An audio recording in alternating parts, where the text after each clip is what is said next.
지난 시간까지 우리 방송의 왕 시청자님 중에 한 분께서 특별히 요청하신 다낭성 란서 증후군 2회에 걸쳐서 함께 토론했습니다.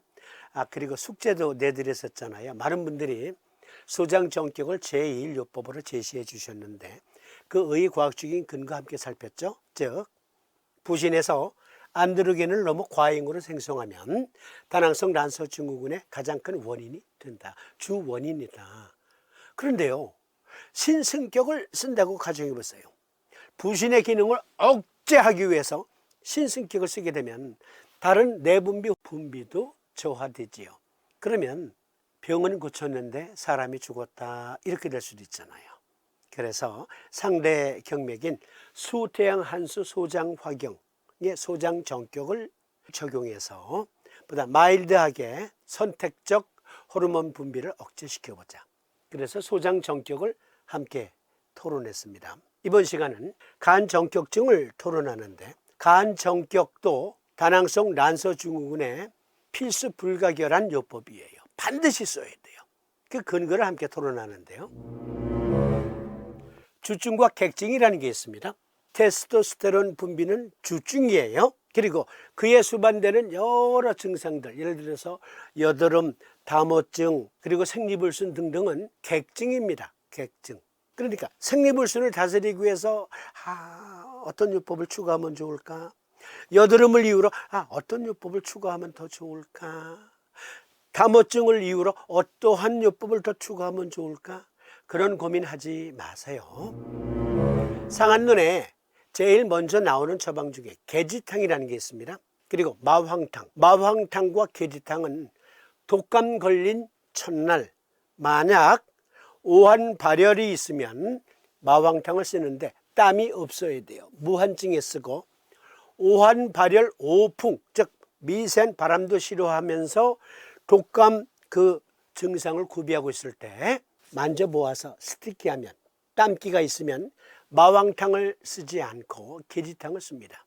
계지탕 처방은 계지, 작약, 생강, 대조, 대추, 그리고 구감초 이렇게 5가지로 처방되어 있어요. 그런데 환자가 기침이 너무 심해.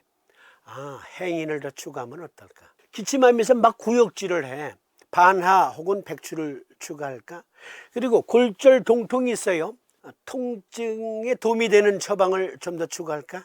만약에 그렇게 처방을 구성하면 그건 네 맛도 내 맛도 아니에요. 계지탕이 아닙니다.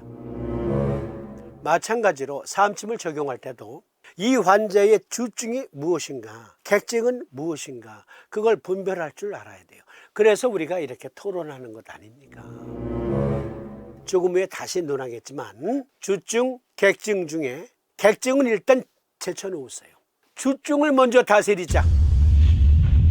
소장정격증 그리고 간정격증이 주증이에요. 미국 국립보건원에 들어가서 한 논문을 찾아보았습니다. 새로 발견된 간의 내분비 기능, 지난 시간까지 내내 강조해드렸던 것 다시 읽어드리죠. 다낭성 란서 증후군은 가임기 연령의 여성에게 영향을 미치는 복합 내분비 장애입니다. 안드로겐 하나만 문제라고 생각하시면 안 돼요. 안드로겐이 과잉 분비되면 일련의 내분비 시스템의 붕괴 또는 복잡 단단한 여러 징후들이 나타날 수 있어요. 내분비 장애예요. 내분비 호르몬 시스템, 그 장애 때문에 생기는 거거든요. 그래서 내분비 호르몬 시스템을 안정시켜 주어야 돼요. 소장 정격은 일단 안드로겐 과잉 분비를 마일드하게 조절한다는 뜻이 있다면 간 정격은 전체 내분비 시스템의 안정화, 그래서 간 정격입니다. 다시 읽어드리죠. 새로 발견된 간의 내분비 기능. 간은 직접적인 호르몬 및 헤파토카인 생성, 호르몬 대사, 결합 단백질 합성 대사 연료의 처리 및 재분배와 같은 수많은 내분비 기능을 가지고 있습니다. 일단 여기까지만. 간은요, 내분비 호르몬 그 외에 우리 몸에 필요한 모든 호르몬의 원료 생산 공장이에요. 간에서 호르몬의 원료를 생산한다고요. 그리고 그것을 가공해서 부신이 안드로겐이 부족해. 그러면 안드로겐을 합성할 수 있는 특유의 그 호르몬 원료를 부신한테 공급하고, 난소에서 에스트로겐이 부족해. 그러면 난소에게 에스트로겐을 만들 수 있는 원료를 그곳에 공급하는 겁니다. 그 얘기예요.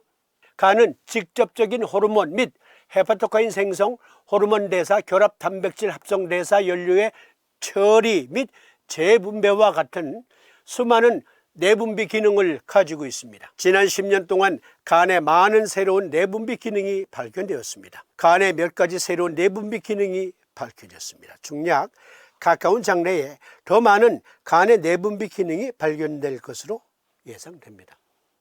동의학은 완성된 의학이지만 서의학은 아직도 진행 중인 의학이에요.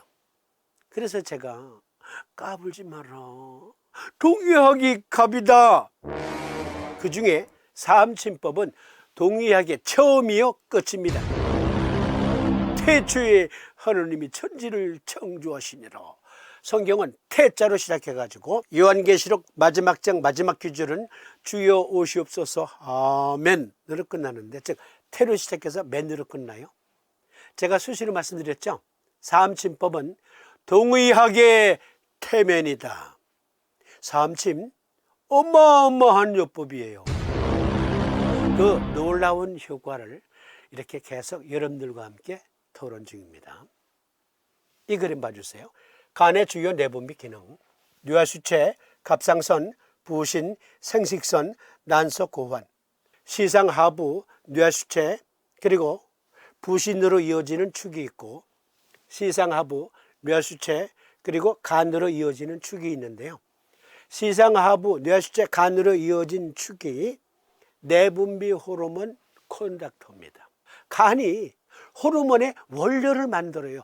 직접적으로 호르몬을 생산하기도 하고, 각 장부에게 필요한 호르몬, 그것은 간에서 원료를 만들어서 공급해 줘야만 그들이 그 특유의 호르몬을 만들 수가 있는 거예요. 간이 콘덕터다. 내분비 호르몬 계통에서 보면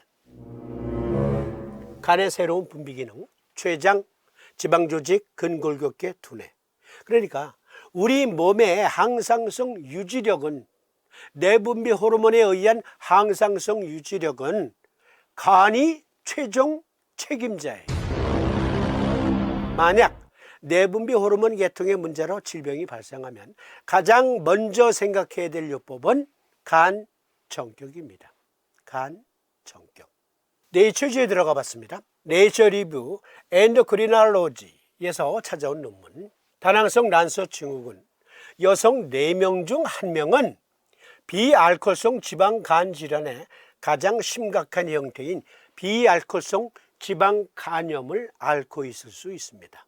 4명 중 1명이 나는 담배 한 대 못 피우고 술은 매일 밭에도 못 간다네 했는데 비알코올성 지방간이야.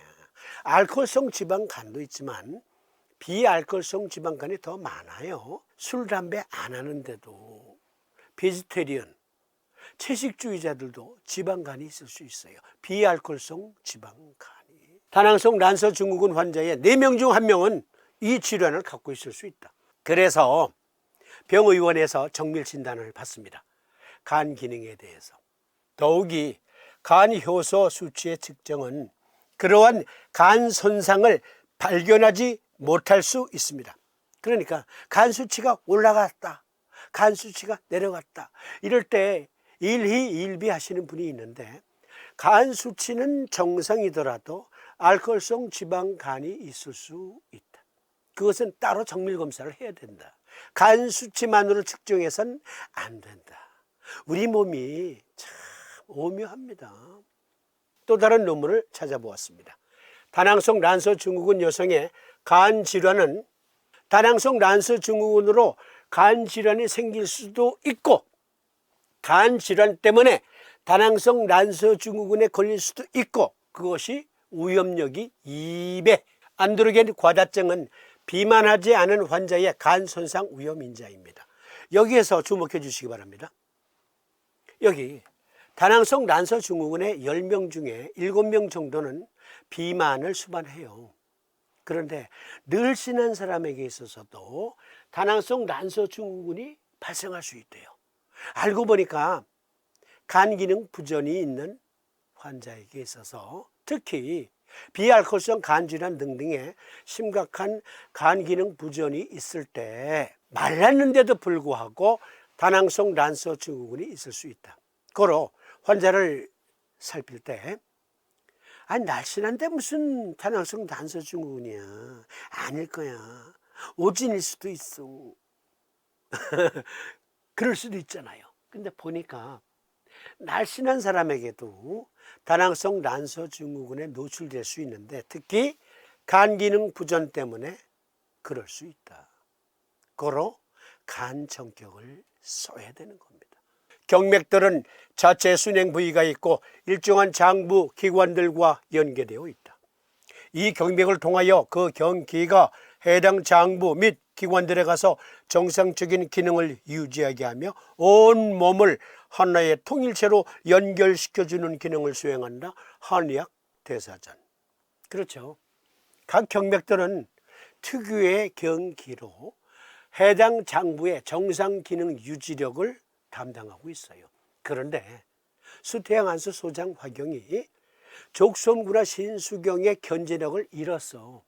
그러면 부신해서 호르몬이 과다 분비되는 것을 억제를 못해. 고로 이것은 소장허증. 그래서 소장정격. 간정격은 그렇죠. 간에서 거의 모든 호르몬의 원료를 생산해요. 직접적으로 생산하는 호르몬도 있지만 호르몬 원료를 생산해서 필요한 각 기관들에 보냅니다. 그러면 그 원료를 받아서 자기에게 맞춤 호르몬, 그것을 만들죠. 그런데 간이 그 일을 잘 못해. 그러면 내분비 호르몬 시스템이 붕괴돼요. 그래서 간 정격을 써서 내분비 호르몬 시스템 장애를 개선시켜 주어야 합니다. 정상화 시켜 줘야 돼요. 그러면 각각 제 할 일을 하는 거예요. 간 정격은 음곡 곡천의 N극면 부착, 경고 중봉의 S극면 부착. 소장 정격은 임읍 후계의 N극면, 통곡 천곡의 S극면. 다낭성 난소 증후군 결론 그렇습니다.